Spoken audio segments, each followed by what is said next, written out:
Imagina por un momento la escena. Es mediados de junio, año 1808. Los ingenieros del ejército francés, veteranos endurecidos que habían visto caer las fortificaciones más impresionantes de Europa, se paran frente a las murallas de Zaragoza y se ríen. No es una risa nerviosa. Es la risa de hombres que saben exactamente lo que hacen. Habían aplastado las defensas de Prusia. Habían atravesado los muros de Austria. Habían tomado ciudades que se consideraban inexpugnables. Y ahora esto. Zaragoza. Una ciudad sin murallas reales, con defensas que parecían armadas con lo que la gente encontró en sus casas, muebles viejos, sacos llenos de arena, barricadas que parecían construidas por comerciantes desesperados. No por ingenieros militares.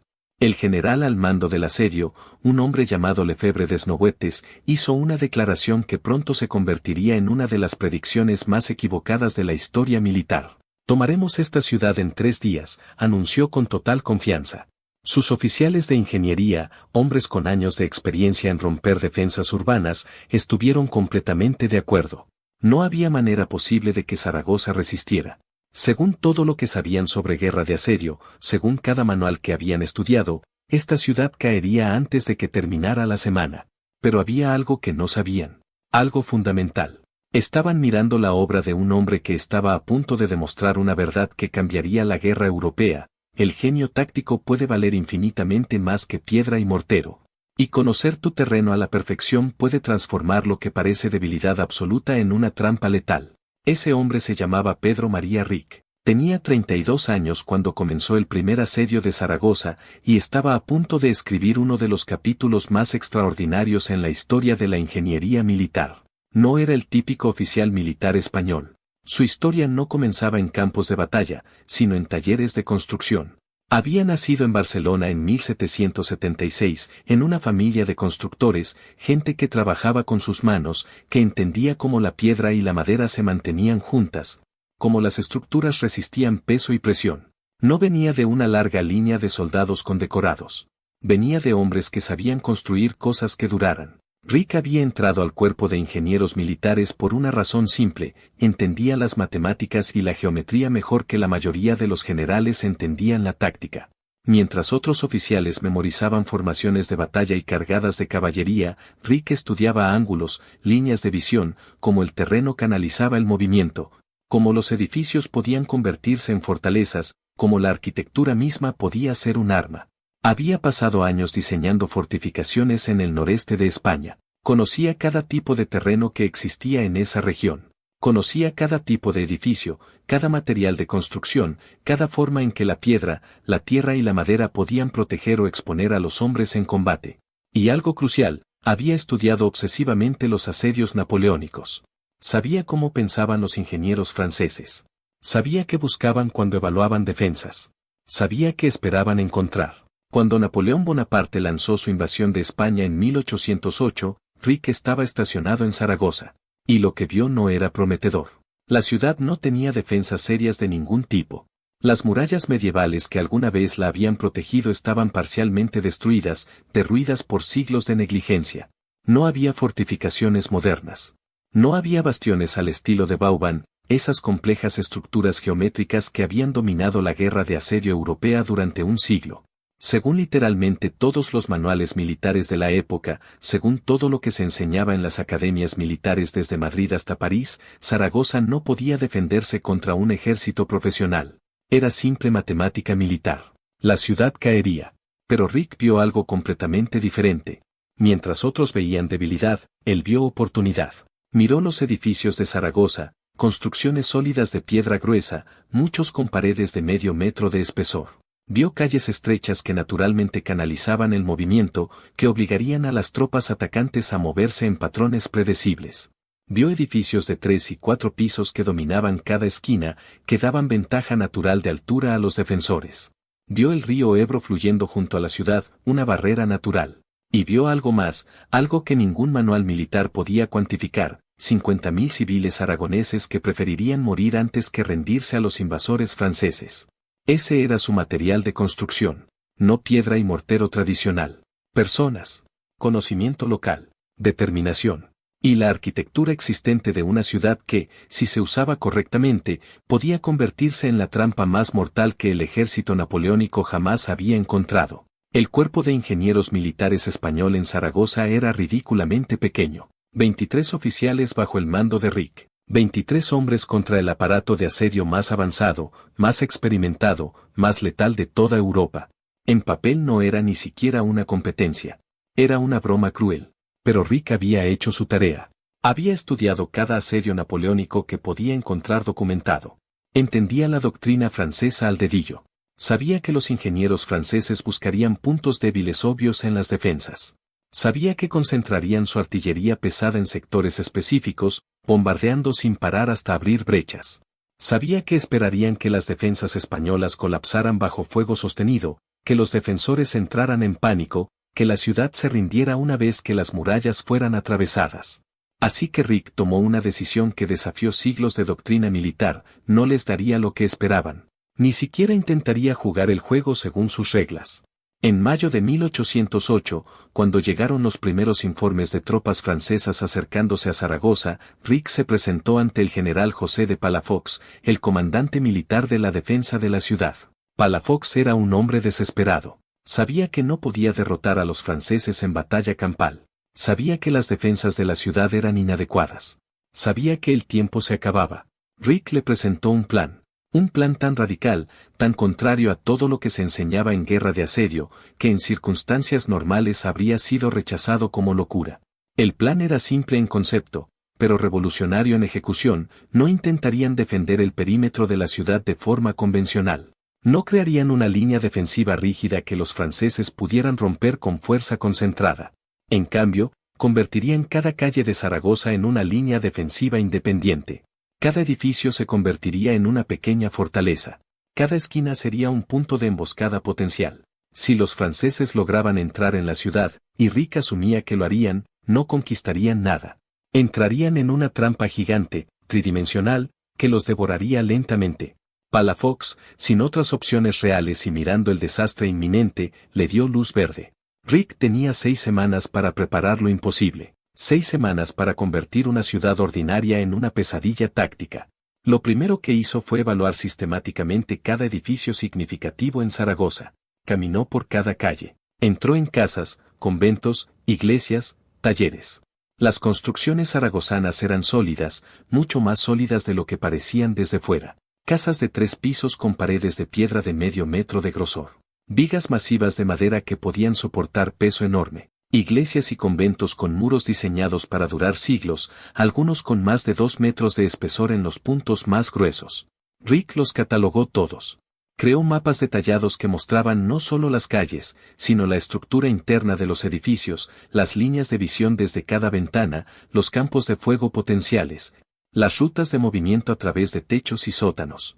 Era un nivel de detalle que ningún ejército atacante podría nunca igualar. Luego comenzó las modificaciones. Ordenó abrir troneras para mosquetes en los pisos superiores de edificios residenciales. Reforzó esquinas estratégicas con sacos de arena y escombros compactados. Pero lo más ingenioso, creó pasajes internos entre edificios. Sus equipos abrieron agujeros en las paredes compartidas entre casas adyacentes, creando una red de túneles a nivel de calle y piso superior que permitía a los defensores moverse sin exponerse nunca en las calles.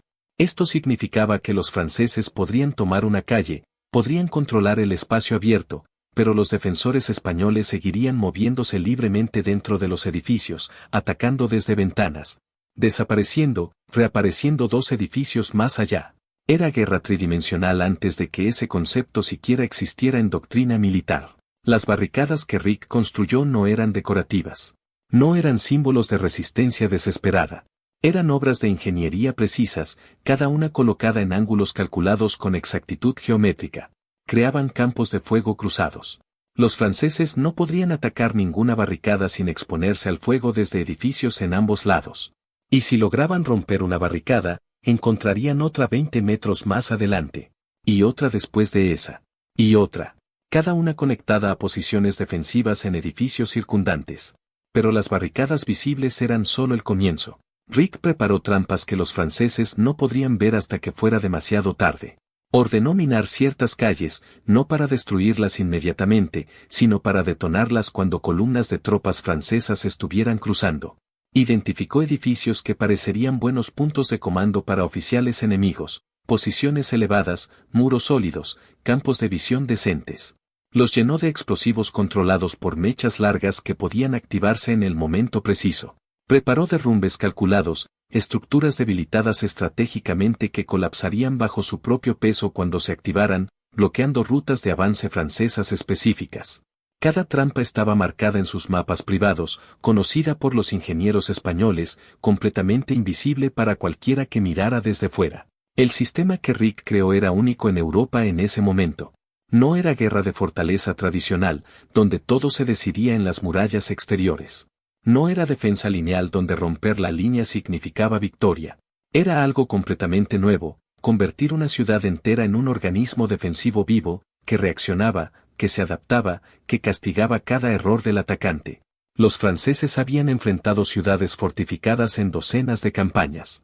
Habían roto defensas en Italia, Austria, Prusia, los Países Bajos. Tenían siglos de experiencia acumulada en sus manuales militares. Pero nunca habían enfrentado nada como esto. Entonces, ¿por qué los franceses no tomaron en serio a Rick? ¿Por qué no reconocieron el peligro? La respuesta es simple y fatal: arrogancia combinada con experiencia. Los ingenieros franceses miraron las defensas de Zaragoza con ojos europeos convencionales, ojos entrenados en academias militares prestigiosas, ojos que habían visto caer 50 ciudades fortificadas. Vieron lo que parecían defensas improvisadas. Vieron materiales civiles usados en construcción militar. Vieron ausencia de obras de ingeniería formal, ninguna de las estructuras geométricas complejas que caracterizaban las fortificaciones modernas. Sus manuales militares, escritos por los mejores teóricos militares de Francia, les decían que este tipo de defensa no funcionaba contra artillería profesional bien dirigida y ataques coordinados de infantería. La historia les daba la razón. Habían visto milicias civiles intentar defender ciudades en Italia y Alemania usando métodos improvisados. Siempre colapsaban en cuestión de días, a veces horas. Lo que no entendieron, lo que no podrían haber entendido sin ver el sistema completo, era que Rick no estaba construyendo defensas convencionales. Estaba construyendo una trampa táctica de múltiples capas basada en conocimiento local absoluto, en comprensión perfecta del terreno, en coordinación entre militares y civiles que ningún ejército invasor podría igualar. Miraron Zaragoza y vieron debilidad. Rick había construido una obra maestra de ingeniería militar que los devoraría vivos. Y estaban a punto de descubrirlo de la manera más dolorosa posible. Pero antes de ver cómo Rick convirtió la arrogancia francesa en un desastre absoluto, y créeme, lo que sucede después impactó a ambos bandos de maneras que nadie anticipó, quiero hacerte una pregunta. ¿Cuál es la unidad militar más subestimada de la que hayas oído hablar? Esas unidades que todos descartaron, que parecían insignificantes en papel, hasta que demostraron lo contrario en combate real. Déjame un comentario, suscríbete al canal si aún no lo has hecho, y activa la campana de notificaciones. Porque estas son exactamente el tipo de historias que cambian cómo entendemos la guerra, que muestran que el genio puede superar recursos, que el conocimiento puede derrotar números. Ahora, aquí está exactamente por qué los franceses cometieron un error absolutamente fatal.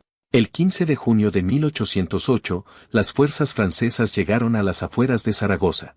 15.000 soldados veteranos, hombres que habían luchado en Austerlitz, Jena, Friedland, las victorias más legendarias de Napoleón. 40 cañones de asedio, artillería pesada que había roto las defensas de las mejores fortalezas del continente. Comandantes que habían tomado ciudades por toda Europa, que conocían cada táctica, cada técnica de asedio documentada. Miraron las defensas exteriores de Zaragoza y sonrieron con confianza absoluta. 3 días, dijeron entre ellos. Tal vez 4 si los españoles resultaban más tercos de lo normal. Pero no más. Las defensas eran obviamente inadecuadas. Esto sería rutinario. Pedro María Rick observó desde las murallas parcialmente derruidas y también sonrió. Pero su sonrisa era completamente diferente. Porque sabía algo que los franceses no sabían, algo que estaban a punto de aprender con sangre. Estaban mirando la trampa urbana más elaborada jamás diseñada específicamente para destruir la doctrina napoleónica de asedio. Y cada paso que dieran dentro de Zaragoza los llevaría más profundo en esa trampa. Para entender por qué el plan de Rick era verdaderamente revolucionario, Hay que entender cómo funcionaban exactamente los asedios napoleónicos en 1808. Los franceses no eran aficionados. Habían perfeccionado un sistema que había demostrado ser devastadoramente efectivo en docenas de campañas. El sistema tenía 3 fases claras. Primera fase, artillería pesada bombardeaba puntos específicos de las defensas enemigas, concentrando fuego en sectores debilitados hasta abrir brechas en las murallas. Segunda fase, infantería asaltaba esas brechas en formaciones de columna cerrada, usando pura superioridad numérica para abrumar a los defensores en los puntos de penetración. Tercera fase, una vez que las tropas francesas estaban dentro del perímetro defensivo, la ciudad generalmente se rendía, porque la mayoría de las defensas estaban diseñadas para el perímetro exterior. El interior quedaba expuesto. Los defensores no podían reorganizarse efectivamente para combate urbano. El pánico se extendía entre la población civil. Fin del asedio. Este sistema había funcionado brillantemente en Prusia, donde ciudades fortificadas cayeron una tras otra. Había funcionado en Austria, en Italia, en los estados alemanes. Funcionaba porque casi todas las ciudades europeas tenían el mismo tipo de defensas, un perímetro claro, murallas fortificadas, puertas defendidas. Rompe el perímetro, y el corazón de la ciudad queda vulnerable. Zaragoza en junio de 1808 no encajaba en este modelo de ninguna manera concebible, y Rick lo sabía perfectamente. La ciudad tenía 50.000 habitantes civiles, una población enorme para la época, pero solo tenía 6.000 soldados regulares españoles, infantería del regimiento de Zaragoza, algunos voluntarios aragoneses y milicias urbanas que eran básicamente civiles con armas. Contra 15.000 veteranos franceses con experiencia en toda Europa, esto no era ni siquiera una competencia. En papel, los números eran brutalmente desfavorables. Las matemáticas militares convencionales predecían masacre seguida de rendición rápida. Pero Rick había hecho diferentes cálculos. Cálculos que ningún manual militar francés incluía. En guerra urbana intensiva, los números cambian dramáticamente. Las ecuaciones tácticas tradicionales de batalla campal no se aplican. Un solo defensor posicionado en el tercer piso de un edificio de piedra sólida, con cobertura completa y campo de fuego claro sobre la calle abajo, vale tanto como 5 atacantes expuestos en esa calle. Una barricada bien posicionada, defendida desde edificios circundantes con campos de fuego cruzados. Puede detener una columna de 500 hombres con solo 50 defensores que saben exactamente cuándo y dónde disparar. Y si conoces el terreno con perfección absoluta, cada calle, cada callejón, cada pasaje entre edificios, mientras tu enemigo no conoce nada, opera completamente ciego. Entonces tienes un multiplicador de fuerza que ninguna ecuación táctica tradicional puede capturar. La misión específica que Rick dio a su pequeño cuerpo de ingenieros era clara y brutal en su simplicidad, hacer que cada metro de avance francés costara sangre. No se trataba de detener completamente a los franceses en el perímetro exterior, eso sería imposible con los recursos disponibles. Se trataba de sangrarlos continuamente, metro tras metro, edificio tras edificio, hasta que el costo humano del asedio superara cualquier valor estratégico que Zaragoza pudiera tener para los franceses. Convertir la ciudad en una herida abierta que drenara recursos franceses, que matara su moral, que hiciera que cada comandante francés se preguntara si valía la pena continuar. Rick dividió Zaragoza en sectores defensivos discretos. Cada sector recibió un ingeniero responsable del cuerpo de 23 oficiales. Cada ingeniero conocía su sector con intimidad absoluta, cada edificio, cada calle, cada pasaje escondido. Prepararon mapas extraordinariamente detallados que mostraban campos de fuego desde cada ventana, rutas de retirada a través de pasajes internos, puntos donde estructuras habían sido preparadas para colapso controlado. Los franceses tendrían que conquistar Zaragoza casa por casa, calle por calle. Y cada casa sería una trampa independiente. Cada calle sería un campo de muerte potencial. Las fuerzas francesas específicas que enfrentaban eran impresionantes. Incluían el 4º Regimiento de Línea, veteranos de Austerlitz, una de las batallas más legendarias de Napoleón. Dragones del 14º Regimiento, caballería de élite entrenada en combate montado y desmontado. Y lo más peligroso, el cuerpo de ingenieros militares francés con sus zapadores expertos, hombres especializados en romper fortificaciones, en crear brechas, en desarmar trampas defensivas. Estos ingenieros franceses habían roto defensas en más de 50 ciudades a través de Europa. Tenían manuales exhaustivos basados en siglos de experiencia acumulada. Tenían confianza absoluta, merecida, en su capacidad para reducir cualquier fortificación a escombros. El comandante francés general, Lefebvre Desnouettes, era un soldado competente y experimentado. Había estudiado en las mejores escuelas militares de Francia. Había servido en múltiples campañas. Conocía la doctrina al dedillo.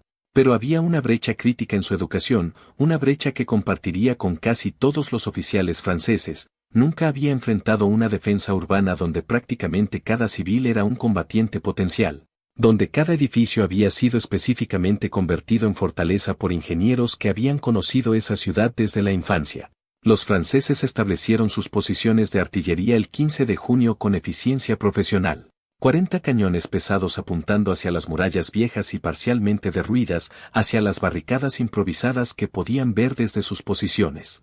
Comenzaron el bombardeo sistemático según procedimiento estándar. Esperaban, basándose en toda su experiencia previa, que las barricadas de Ric colapsarían bajo fuego de artillería sostenido, que los defensores españoles entrarían en pánico cuando los proyectiles comenzaran a caer, destruyendo posiciones, matando hombres.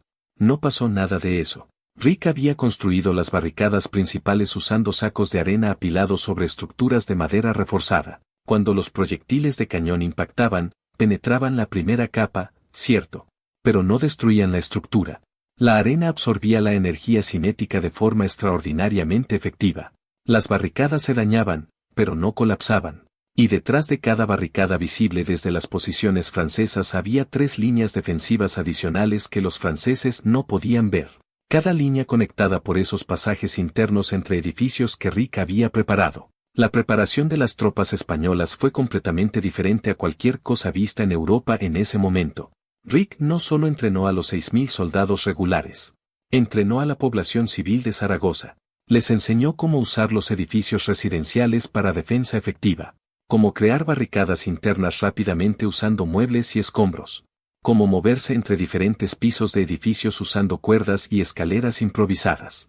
Cómo derribar estructuras específicas para bloquear calles cuando fuera tácticamente necesario. Cada vecino de Zaragoza conocía el plan defensivo de su sector específico. Sabían exactamente dónde estaban las trampas explosivas preparadas. Sabían qué edificios habían sido estructuralmente debilitados y colapsarían si los franceses intentaban usarlos como puntos de comando. Sabían las rutas de escape a través de pasajes internos. Esta no era una milicia desorganizada reaccionando con pánico. Era una red defensiva coordinada usando conocimiento local absoluto como arma táctica. Los soldados regulares españoles recibieron instrucciones muy específicas que violaban la doctrina militar convencional. No luchar batallas abiertas contra formaciones francesas en las calles. No intentar defender ninguna posición hasta la muerte. En cambio, usar táctica de combate completamente móvil. Disparar desde edificios. Retirarse inmediatamente a través de pasajes internos antes de que los franceses pudieran responder efectivamente. Reaparecer en los flancos enemigos. Hacer que los franceses nunca supieran con certeza dónde vendría el siguiente ataque. Ric también preparó un sistema de comunicación que era crucial para la coordinación. Torres de iglesia servían como puntos de observación elevados con visión sobre sectores completos de la ciudad. Campanas de diferentes iglesias usaban patrones específicos para señales tácticas. Mensajeros que conocían cada callejón, cada pasaje escondido, podían moverse a través de la ciudad aunque las calles principales estuvieran bajo fuego. Los franceses podían cortar una línea de comunicación específica, pero había 5 rutas alternativas para cualquier mensaje crítico. Destruir la coordinación defensiva española era efectivamente imposible porque esa coordinación estaba literalmente integrada en la estructura física de la ciudad. El elemento más ingenioso del sistema completo de Ric era su uso de los edificios religiosos de Zaragoza. Los conventos y las iglesias de la ciudad eran estructuras masivas, construidas en épocas cuando la religión tenía recursos enormes. Paredes de 2 metros de grosor en algunos puntos. Posiciones naturalmente elevadas que dominaban las calles circundantes. Campos de visión que cubrían intersecciones clave. Ric los convirtió en bastiones militares. Cada convento mayor podía sostener 200 defensores cómodamente. Cada uno tenía provisiones almacenadas para semanas de asedio. Y todos estaban conectados entre sí por túneles que Ric había mandado excavar usando sótanos existentes y pasajes subterráneos medievales que la mayoría de zaragozanos ni siquiera sabían que existían. Los franceses sabían que Zaragoza tenía estos grandes edificios religiosos, por supuesto. Eran visibles desde fuera de la ciudad. Pero no sabían que Rick los había convertido en una red defensiva completamente integrada. Los veían como refugios estáticos, como era el caso en la mayoría de asedios. No entendían que eran nodos en un sistema dinámico. El último elemento de preparación era completamente psicológico, pero igual de importante que todas las estructuras físicas. Rick y Palafox se aseguraron de que cada defensor, soldado o civil, entendiera perfectamente lo que estaba en juego. No era solo una ciudad. No era solo Aragón. España entera estaba mirando a Zaragoza en ese momento. Si Zaragoza caía rápidamente, como todo el mundo esperaba, la resistencia española contra los franceses colapsaría psicológicamente. Otras ciudades se rendirían sin luchar. La ocupación francesa sería relativamente fácil. Pero si Zaragoza podía detener a los franceses, si podía probar que un ejército napoleónico profesional podía ser sangrado, detenido, incluso derrotado por defensores determinados usando táctica correcta, entonces cambiarían el curso completo de la guerra.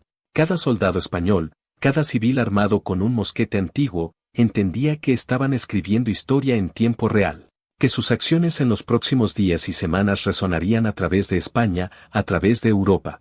Cuando el bombardeo de artillería francés comenzó formalmente el 15 de junio, los defensores de Zaragoza no retrocedieron en pánico. Esperaron en sus posiciones preparadas. Porque sabían con absoluta certeza que el verdadero combate comenzaría cuando los franceses, inevitablemente frustrados por el bombardeo inefectivo, decidieran asaltar la ciudad directamente con infantería. Y cuando ese momento llegara, cuando las columnas francesas cruzaran las barricadas exteriores y entraran en las calles de Zaragoza, entrarían en el sistema de trampas de múltiples capas que Rick había pasado 6 semanas completas perfeccionando con precisión obsesiva. La estrategia completa de Rick tenía un nombre en sus notas privadas, documentos que sobrevivieron la guerra. La llamaba defensa elástica urbana. La idea central era simple en concepto pero nunca había sido implementada a esta escala. En lugar de crear una línea defensiva rígida que los franceses podían romper con fuerza concentrada, aplicando presión en puntos específicos hasta el colapso, crearía una red completamente flexible que absorbería ataques y contraatacaría desde ángulos totalmente inesperados. El concepto venía más de su estudio de arquitectura que de manuales militares tradicionales. Rick entendía que los edificios de Zaragoza eran naturalmente defensivos si se usaban correctamente. Piedra gruesa que detenía balas de mosquete. Pisos múltiples que daban ventaja automática de altura. Calles estrechas que canalizaban el movimiento enemigo en patrones predecibles. No necesitaba construir una fortaleza completamente nueva desde cero. Solo necesitaba convertir la estructura urbana existente en un arma integrada. Dividió el sistema defensivo completo en 3 capas conceptuales distintas. La primera capa era el perímetro visible, barricadas obvias, posiciones defensivas que los franceses podían ver claramente y planear atacar usando reconocimiento visual desde fuera de la ciudad. Esta capa estaba diseñada específicamente para atraer el ataque inicial francés, para hacer que los comandantes franceses comprometieran sus fuerzas pensando que estaban rompiendo las defensas principales españolas. La segunda capa era la trampa real. Una vez que las tropas francesas pasaran las barricadas exteriores, una vez que penetraran lo que parecía ser la línea defensiva principal, entrarían en lo que Rick llamaba privadamente la zona de muerte. Calles donde cada ventana tenía tiradores escondidos. Donde edificios específicos que parecían sólidos habían sido preparados para colapsar sobre columnas de ataque. Donde barricadas internas aparecerían en minutos, construidas por civiles locales, cortando rutas de retirada francesa. Esta segunda capa no era visible desde fuera de ninguna manera. Los ingenieros franceses, por competentes que fueran, no podían planear para enfrentar algo que no sabían que existía. Era la ventaja perfecta, una trampa completamente invisible hasta el momento de activación. La tercera capa era el sistema de bastiones internos, los grandes conventos, las iglesias masivas. Si los franceses de alguna manera lograban penetrar las primeras 2 capas, si lograban avanzar profundamente en la ciudad, se encontrarían atrapados entre estos puntos fortificados masivos que podían mantener fuego cruzado indefinidamente. Tomar uno solo de estos bastiones requeriría un asedio completo dentro del asedio mayor. Y mientras los franceses concentraban sus fuerzas en uno, los otros seguirían sangrándolos desde todos los ángulos.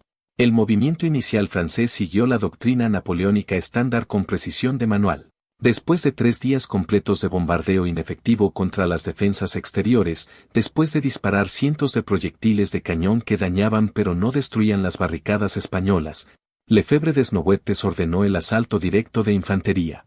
Era la siguiente fase lógica según todo lo que había aprendido. El 18 de junio, columnas de infantería del 4º Regimiento de Línea avanzaron contra el sector sur de Zaragoza. 4 columnas de 500 hombres cada una. Formación cerrada. Tambores tocando el ritmo de marcha. Oficiales al frente con espadas desenvainadas. Este mismo procedimiento había funcionado 100 veces antes en ciudades a través de Europa. Pedro María Rico observó desde la torre de la Basílica del Pilar, el punto de observación más alto en el centro de la ciudad. Podía ver todo el campo de batalla desarrollándose abajo. Vio las columnas francesas formarse con precisión profesional. Vio cómo sus oficiales señalaban las barricadas exteriores, planeando los puntos de asalto. Vio cómo organizaban el ataque exactamente como él había predicho que lo harían. Dio la señal para implementar el plan. Las barricadas exteriores ofrecieron resistencia simbólica, nada más. Los defensores españoles dispararon algunas salvas coordinadas contra las columnas francesas que avanzaban. Causaron algunas bajas. Luego, siguiendo las instrucciones precisas de Rick, se retiraron ordenadamente hacia el interior de la ciudad. Los franceses, viendo la retirada española, interpretaron exactamente lo que querían interpretar: pánico español. Victoria francesa inminente. Las columnas aceleraron su avance, gritando victoria. Querían explotar lo que percibían como colapso español. Entraron en las calles de Zaragoza confiados, seguros de sí mismos. Ahí fue exactamente cuando el plan de Rick se activó con precisión letal. Las primeras señales de que algo estaba terriblemente mal fueron sutiles, casi imperceptibles al principio. Las columnas francesas avanzaron 2 calles completas hacia el interior de la ciudad. Las barricadas exteriores quedaron atrás, supuestamente capturadas. De repente, los soldados franceses de retaguardia escucharon ruido detrás de ellos, madera siendo arrastrada, piedras siendo apiladas, voces civiles españolas trabajando rápidamente. Nuevas barricadas aparecieron literalmente detrás de las columnas francesas, cerrando las calles por las que acababan de entrar. En menos de 5 minutos, las 4 columnas francesas estaban dentro de la ciudad, aparentemente avanzando, pero sus rutas de retirada estaban completamente bloqueadas. Estaban en una caja, una trampa. Después vinieron los disparos.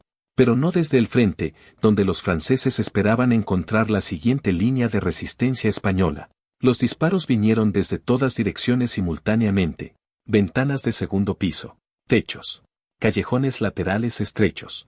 Los tiradores españoles aparecían por una fracción de segundo, disparaban con precisión razonable y desaparecían inmediatamente dentro de los edificios antes de que los franceses pudieran responder efectivamente. Los oficiales franceses, entrenados en batalla campal, intentaron mantener la formación de columna cerrada. Pero en calles estrechas, rodeados por edificios de 3 pisos con cientos de ventanas, la formación cerrada era una trampa suicida. Cada columna era un objetivo concentrado imposible de fallar. Los tiradores españoles no necesitaban apuntar cuidadosamente a individuos específicos. Solo necesitaban disparar hacia la masa de uniformes azules apiñados en la calle. Uno de los comandantes de batallón francés, un mayor llamado Auguste Dupont, veterano de 10 batallas campales mayores, escribió más tarde en su diario personal sobre ese primer día dentro de Zaragoza. Sus palabras capturan perfectamente el horror de lo que experimentaron. Dijo que nunca en toda su carrera militar había sentido impotencia táctica como esa. En batalla campal abierta, escribió, podías ver al enemigo claramente. Podías maniobrar tus tropas. Podías usar formaciones, aprovechar terreno elevado, emplear caballería en los flancos. Había táctica, había opciones. En las calles de Zaragoza, escribió Dupont, estaban completamente ciegos. Cada esquina era una emboscada potencial. Cada edificio era una fortaleza enemiga independiente. Y no había forma de saber dónde vendría el siguiente ataque hasta que las balas ya estaban volando. La tensión psicológica creció exponencialmente cuando los franceses intentaron tomar edificios específicos para usarlos como posiciones defensivas propias. Esto era táctica estándar en combate urbano: capturar edificios sólidos, usarlos como puntos de apoyo, avanzar edificio por edificio. Era lo lógico. Pero esto era exactamente parte del plan de Rick. Ciertos edificios en toda Zaragoza estaban marcados en sus mapas privados como trampas específicas. Parecían posiciones defensivas perfectas, elevación excelente, muros aparentemente sólidos, campos de fuego decentes sobre las calles circundantes. pero habían sido preparados estructuralmente para colapsar cuando se activaran explosivos ocultos. A las 3 de la tarde del 18 de junio, una compañía francesa completa del 4º Regimiento ocupó un convento aparentemente abandonado cerca de la Puerta del Carmen. El capitán Bernard Marseille, comandante de la compañía, estableció su puesto de mando en el segundo piso.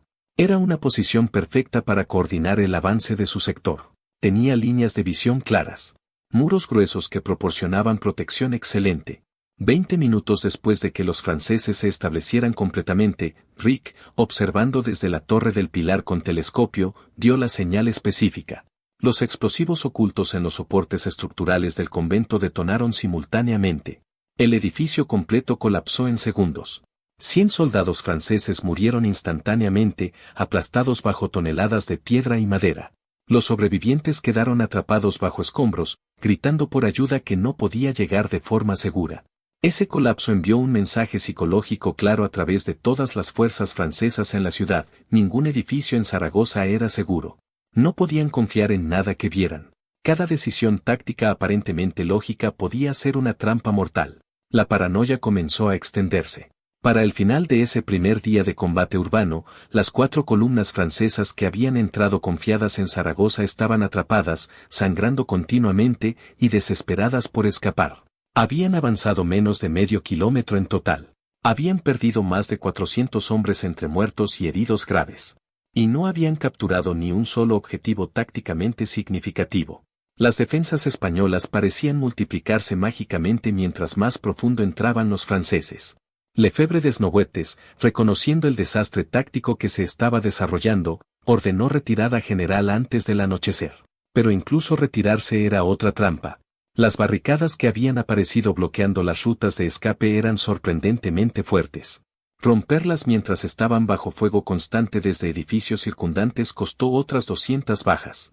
Cuando las columnas francesas finalmente salieron de la ciudad esa noche, arrastrando a sus heridos, estaban completamente destrozadas. No físicamente aniquiladas, pero moralmente rotas. Su confianza estaba destruida.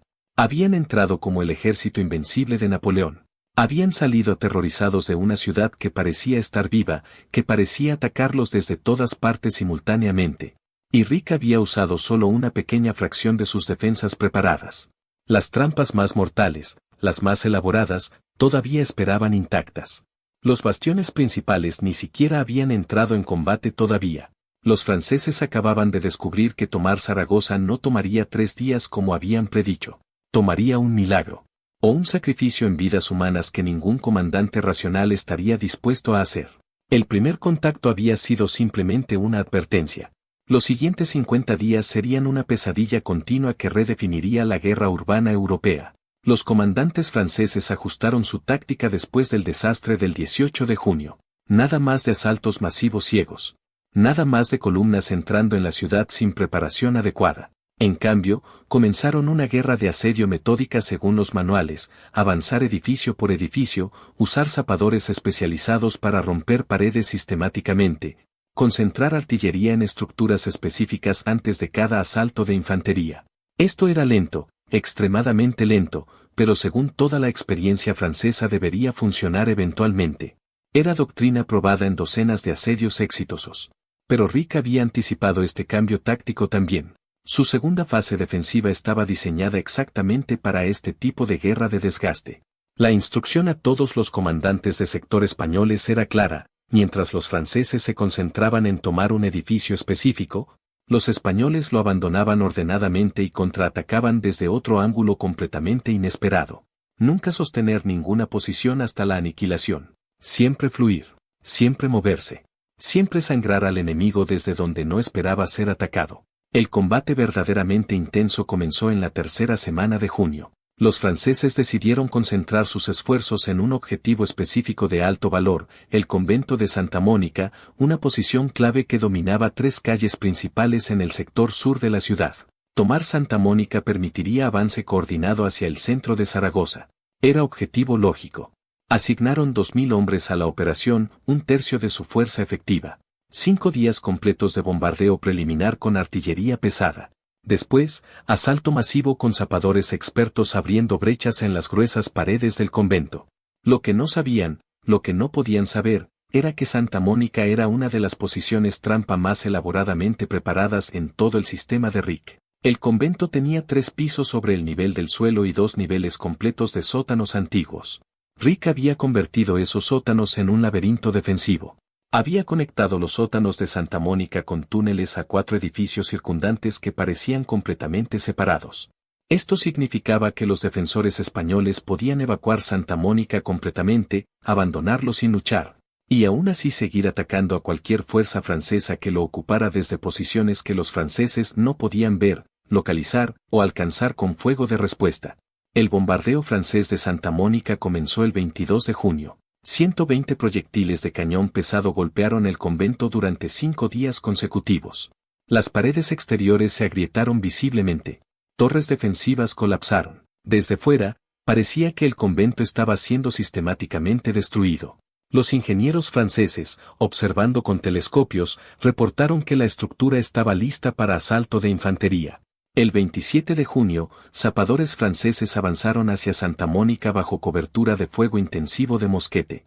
Comenzaron a abrir una brecha mayor en el muro sur del convento, el que parecía más debilitado por el bombardeo. Trabajaron durante 6 horas completas bajo calor intenso. Finalmente, a las 2 de la tarde, la brecha era lo suficientemente grande para que la infantería pudiera pasar. El coronel Hubert, comandando el asalto, ordenó a su infantería entrar por la brecha. 200 soldados franceses atravesaron el muro roto, bayonetas preparadas, esperando combate intenso dentro del convento. Encontraron el interior completamente vacío.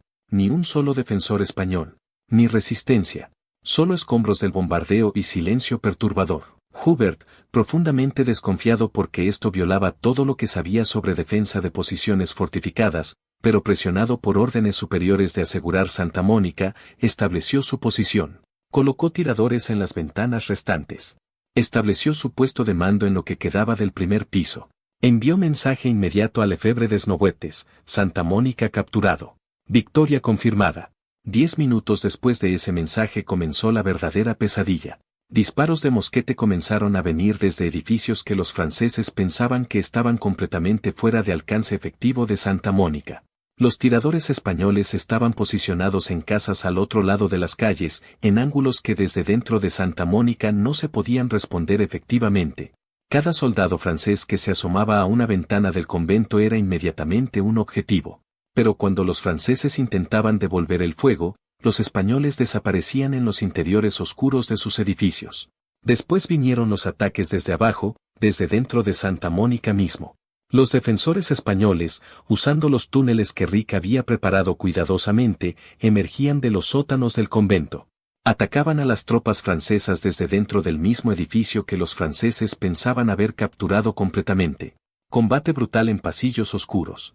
Bayonetas y cuchillos en espacios cerrados donde los mosquetes eran inútiles. Después, los españoles desaparecían de nuevo en los túneles antes de que los franceses pudieran organizarse para perseguirlos. Las maniobras tácticas de Rick convirtieron cada supuesta victoria francesa en una trampa continua. Santa Mónica era completamente indefendible para los franceses. No podían sostenerlo contra ataques constantes desde direcciones impredecibles. Pero tampoco podían abandonarlo sin admitir fracaso táctico completo, sin demostrar que toda la operación había sido inútil. Así que mantuvieron 400 hombres estacionados en Santa Mónica, sangrando 10 o 20 hombres cada día por ataques que no podían predecir ni prevenir efectivamente. Era guerra de desgaste pura. Y los españoles tenían ventaja absoluta. Esta misma táctica exacta se repitió en toda Zaragoza durante semanas. Los franceses tomaban un edificio después de esfuerzo considerable. Los españoles lo convertían en tumba lenta. El avance francés, medido literalmente en metros, costaba docenas de vidas francesas cada día. Y Zaragoza tenía cientos de edificios. Las matemáticas eran brutales. La decisión absolutamente crucial de Rick vino el 15 de julio, casi un mes después del inicio del asedio. Los franceses, completamente frustrados por la guerra de desgaste que estaba desangrando su ejército sin lograr avance significativo, decidieron intentar un golpe masivo decisivo. Concentrarían todo su poder restante en un asalto coordinado contra el corazón absoluto de las defensas españolas. El objetivo, la Basílica del Pilar, el edificio más grande y más significativo de toda la ciudad, la posición desde donde Rick coordinaba toda la defensa española. 5.000 soldados franceses, prácticamente todo el peso de su artillería restante, ataque simultáneo desde 3 direcciones coordinadas. Si los franceses lograban tomar el Pilar, romperían la coordinación española. La defensa colapsaría sin su centro de comando. Era táctica sólida, lógica, potencialmente decisiva. Rick observó el ataque desarrollándose desde su puesto de observación en la torre más alta del Pilar. Podía ver todo el campo de batalla. Vio las 3 columnas francesas formarse. Vio la artillería francesa reposicionándose para bombardeo concentrado. Vio que los franceses estaban comprometiendo prácticamente todo lo que les quedaba en esta operación. Tenía que tomar una decisión crítica en minutos. Podía intentar defender el Pilar directamente, concentrando todas las fuerzas españolas para sostener el edificio, arriesgando que los franceses rompieran sus fuerzas principales en batalla directa. O podía implementar la fase final de su plan, la que había guardado cuidadosamente precisamente para un momento como este, cuando los franceses estuvieran completamente comprometidos y vulnerables. En este momento absolutamente crítico, cuando los ingenieros militares de Zaragoza estaban a punto de enfrentar el asalto más masivo y desesperado que los franceses podían lanzar, necesito conectarme contigo.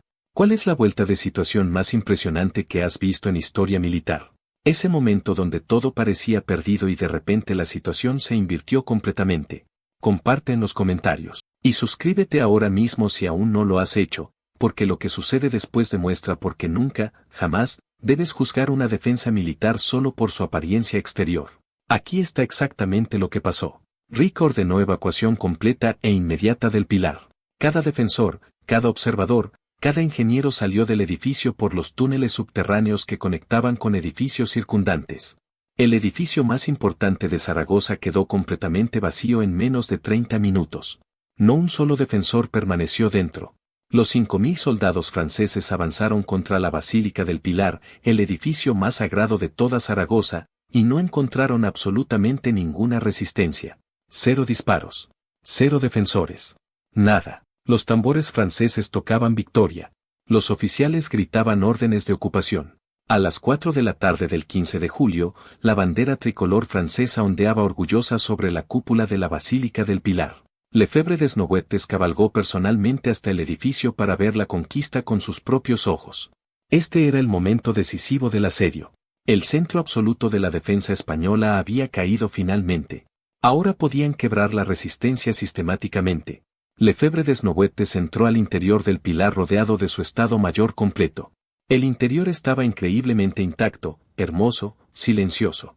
Era casi perturbador lo pacífico que se sentía después de semanas de combate brutal. Lo que Lefebvre Desnouettes no sabía, lo que no podía haber sabido, era que Rick había convertido el Pilar en la trampa más grande, más elaborada, jamás construida en toda la historia de guerra de asedio europea hasta ese momento.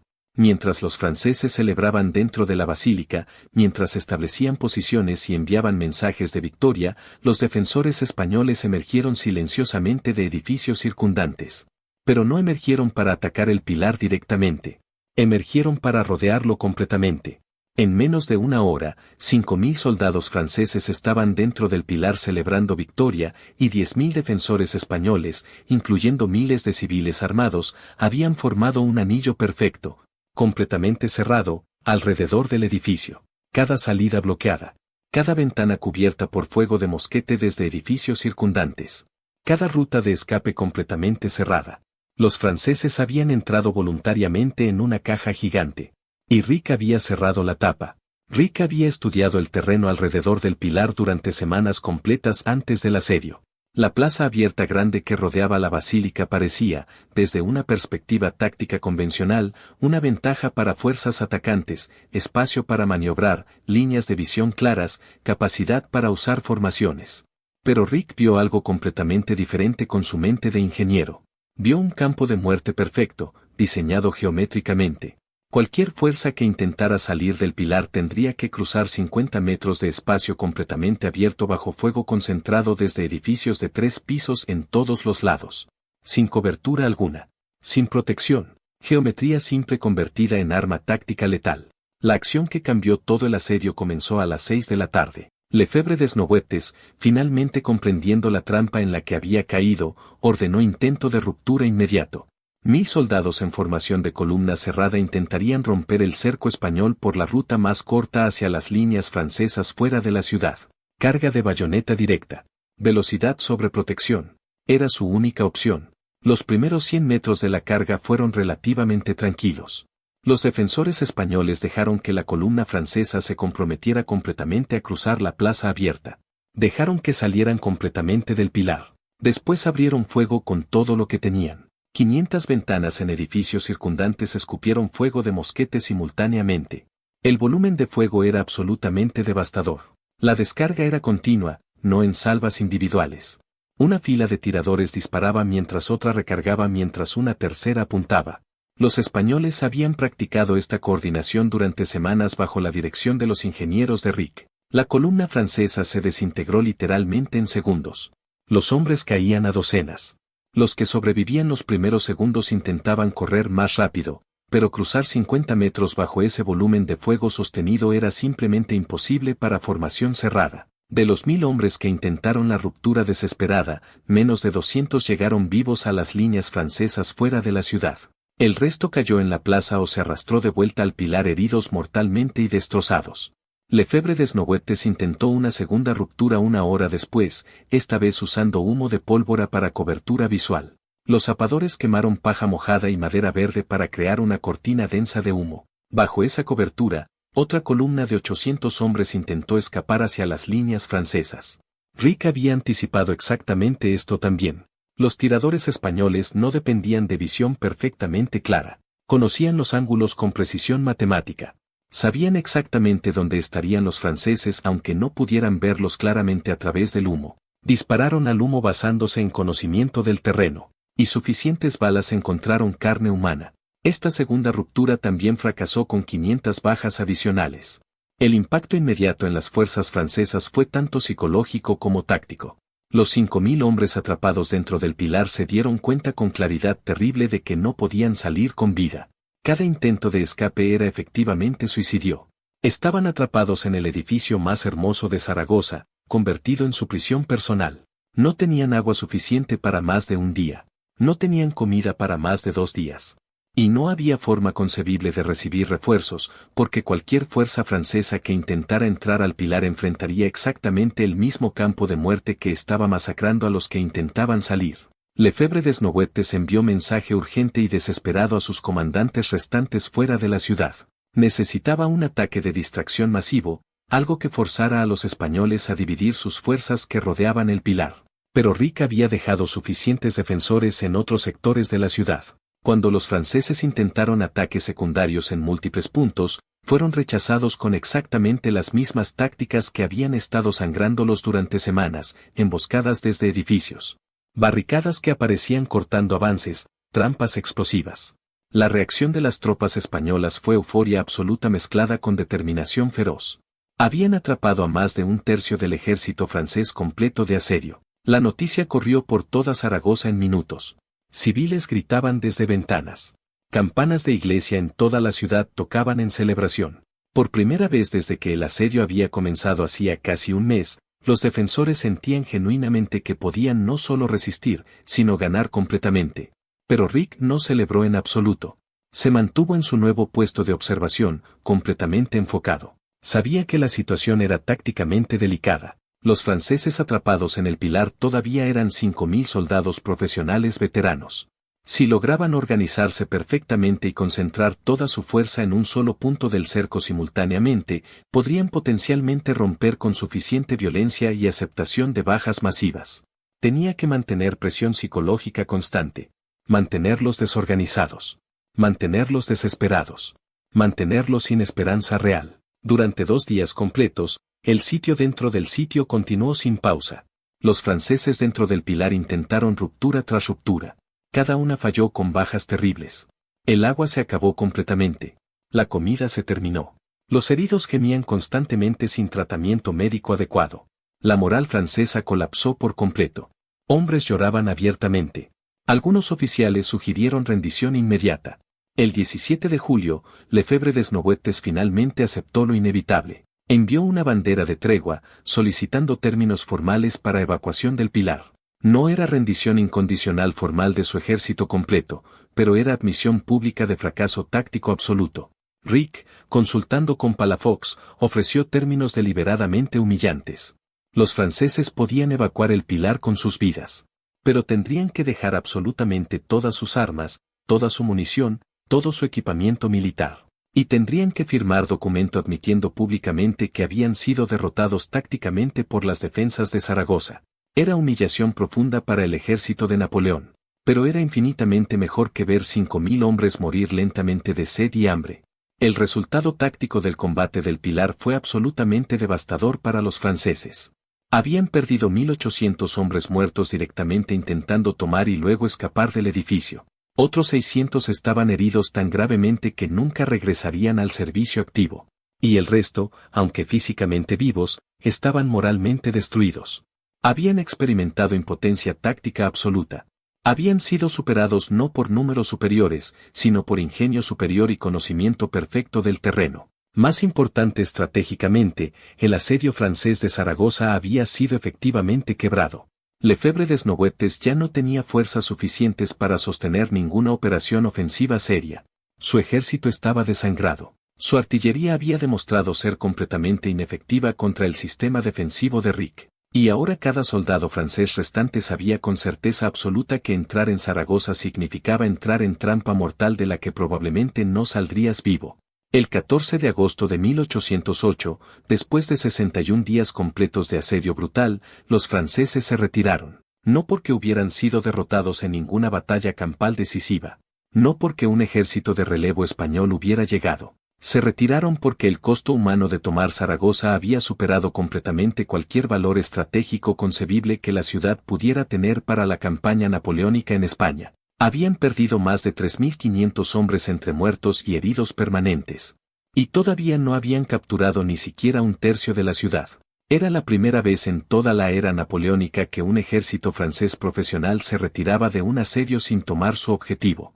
Y era resultado directo del genio táctico de un ingeniero de 32 años que había entendido algo fundamental: conocimiento perfecto del terreno vale infinitamente más que superioridad de números.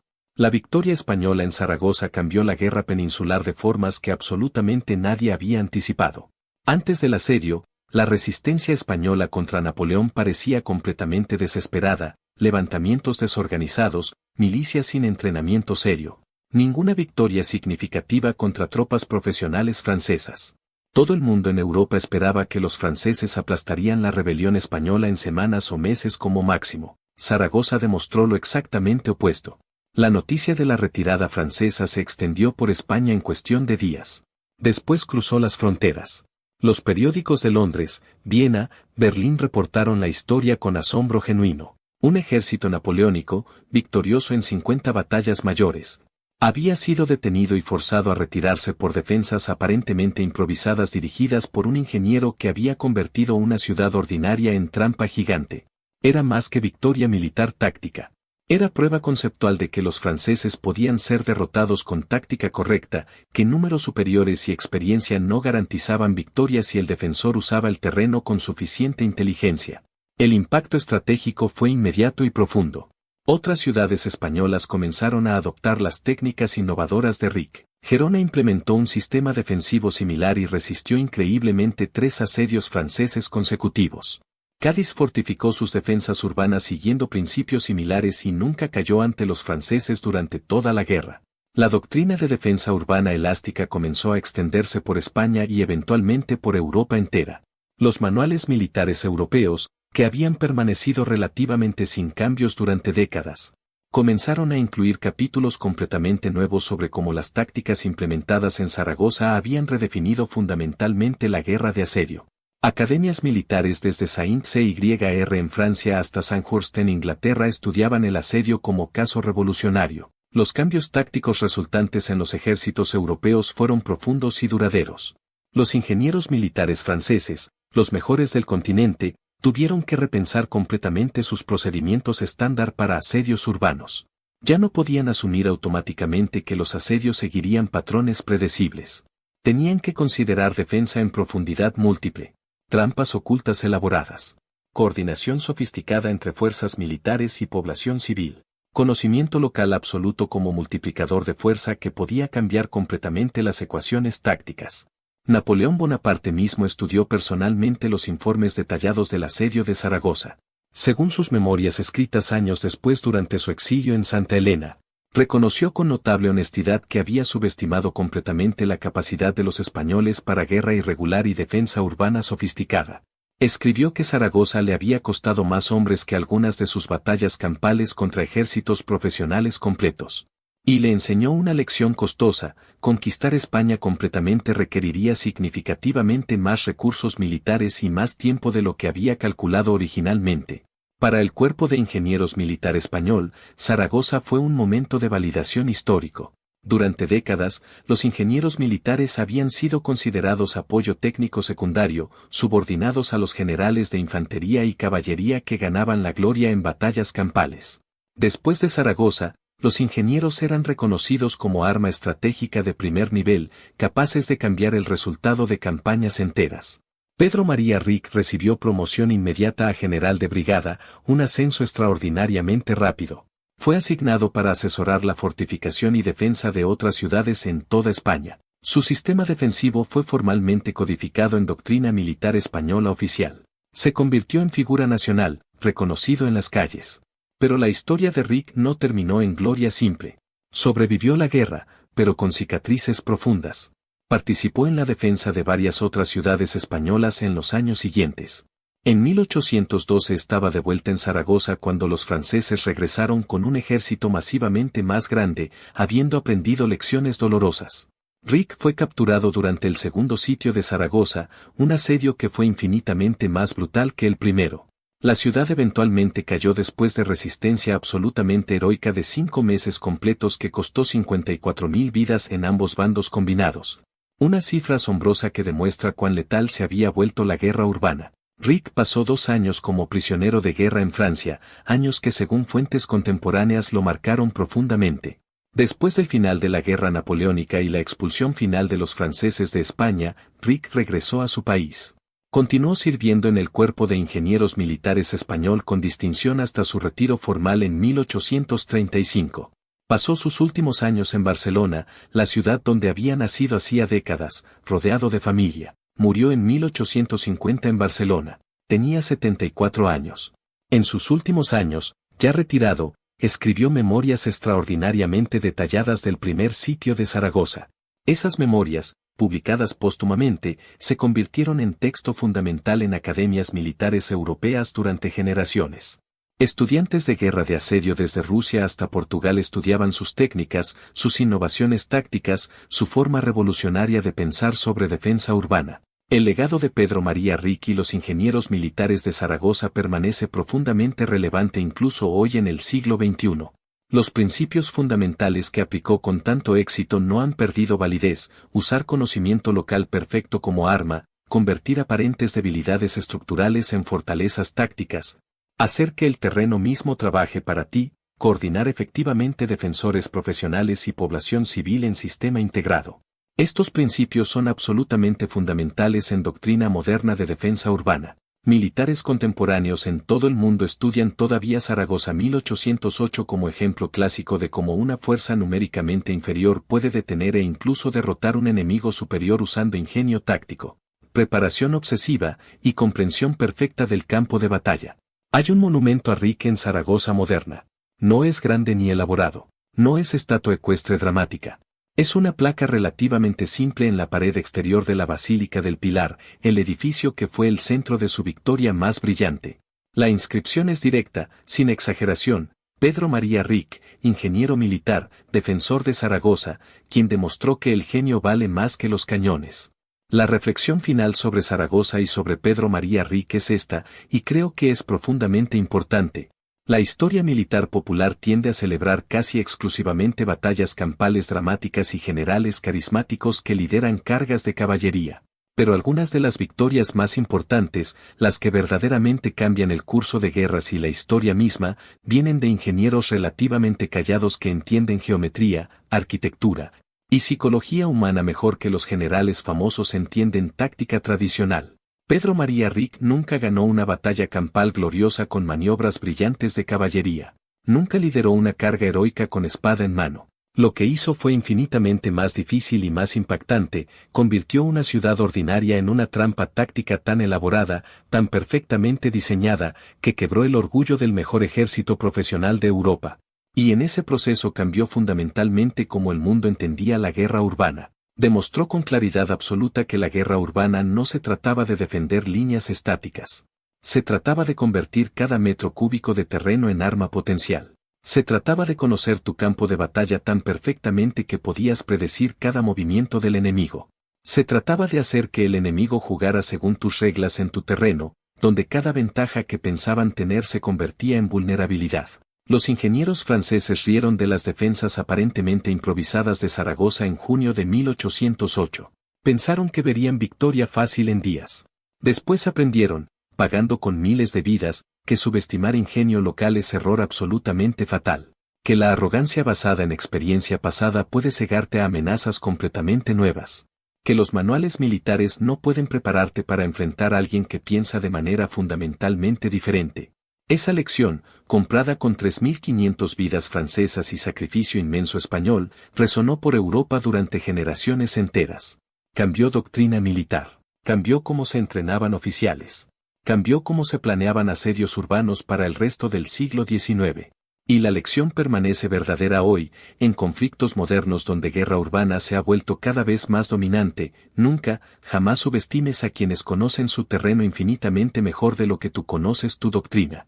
Porque en ese conocimiento local reside un poder que puede derrotar tecnología superior, números superiores y experiencia aparentemente invencible. Pedro María Ric lo demostró en Zaragoza. Y esa demostración cambió la guerra para siempre.